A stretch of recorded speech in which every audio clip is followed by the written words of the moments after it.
শীতকাল এলেই খাওয়া দাওয়াটা যেন একটু বেড়েই যায়। এই সময় ওজন বাড়ার কথা একদম ভুলে যায়। এই সময় পিঠে পুলি খাওয়ার সময় এছাড়াও বিভিন্ন রকমের স্পাইসি ঝাল ঝাল গরম গরম খাবার খেতে বেশি ভালো লাগে। খাওয়াটা একটু বেশি হয়ে যায় শীতকাল এলে।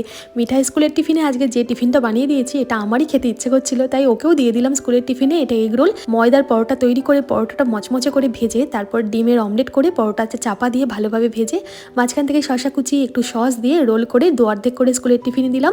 সাথে নলেন গুড়ের জোড়া সন্দেশ দিলাম একটা, আর কয়েকটা কাজু আর একটু আখরোট দিলাম, আর ঠান্ডা গরম জল মিশিয়ে বোতলে দিয়ে দিলাম।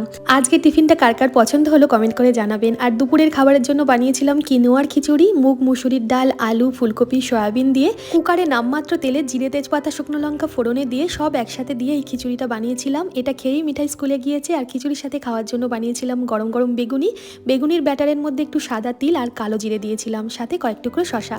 কেমন লাগলো জানাবেন কিন্তু। ধন্যবাদ।